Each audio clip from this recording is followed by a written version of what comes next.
Témoignage en tout cas ils ont mené na 11 ambassades na bomo na ngai. Depuis na musala na saka musala na assassine. Depuis na longo qui dernier jour à musala, bana ressentir douleur makasi awana côté à gauche.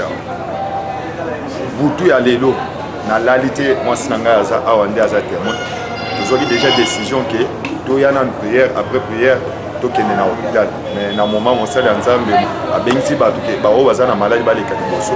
Na pe na leki liboso. Tango asambeli doni mouvement nyonso na banda kokoka kosala te ya ko bouger ata loboko nazo sala sikoyo nazo sentir susu ata iloko moko ya on a commis nzambe na ngana o asali na bomba na ndimi ke nzambe ne muto so utiliser. Et d'ailleurs en tout cas nazo komisa nzambe na tongo ya lelo tango douleur wana eleki makasi na yebisi mwasi na ngake comme ça to tika la ta na losambo to kende na losambo po a forcer ngana makasi alobi te to kende ka na losambo ya on azo yebisa na baningo batika na ndako en tout cas soki bazangi au moins soki bazaka na ba occupation mususu mais ba o bazana ba occupation moko ezanga tina baya vraiment baya ko rencontrer nzambe grâce au nzamba tindeli biso bango pe ba profiter ya mona zo yebisa ona bola mu ngai nazopesa nzambe merci mingi na makambo oyo auti osalela mobali na ngai mpo kondima na ye ekweyaki na ntongo awa nalingaki atikala na prière nga mutu nabeni ye na makasi ke ete fo tokende kaka na prière zoka nzambe abongiselaki ye lobiko na ye na ntongo awa yango toye na ye awa namoni abiki malade oyo ebanda kotungisa ye azwi ke rezo yango nazotungisa nzambe napesi nzambe na nga merci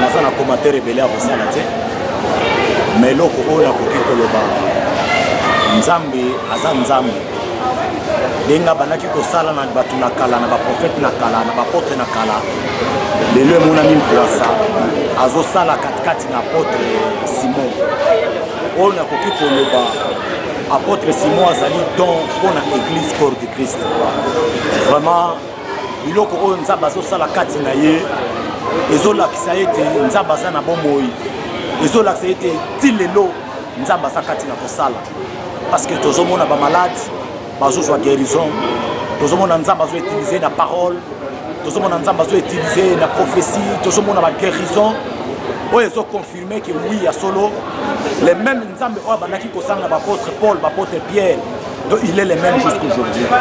C'est pourquoi nzambe aza malamu nzambe vraiment asalela apôtre simon nga naza jefte naza prophète na église ya aseka serviteur prophète prédicateur kati na église oyo vraiment namoni ete nzambe aza kosala je crois et je suis sûr nzambe apambola apôtre simon na kombo na yesu.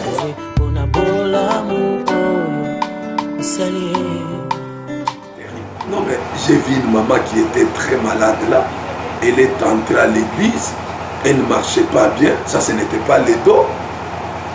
La maman ne marchait pas bien, mais la maman elle est sortie contente, vraiment guérie totalement. Ça ce n'était pas les dos, les ventres, non. Oui, oui c'est le temps de Dieu. Nous sommes nés de vainqueurs et nous devons vaincre. Quand on a cette pensée-là, le Seigneur Dieu agit à nous. Et quand il agit à nous, personne ne peut arrêter ces mouvements. C'est un mouvement terrible qui va se répandre partout. C'est un mouvement de Dieu qu'on ne peut pas arrêter. C'est la mission même que Jésus-Christ nous a donnée, de prêcher la parole, la bonne parole, de guérir les malades. C'est ça, c'est ce que notre Seigneur nous a légué. Et je suis content parce que je vois l'authenticité des miracles et l'authenticité de la parole sans mélange.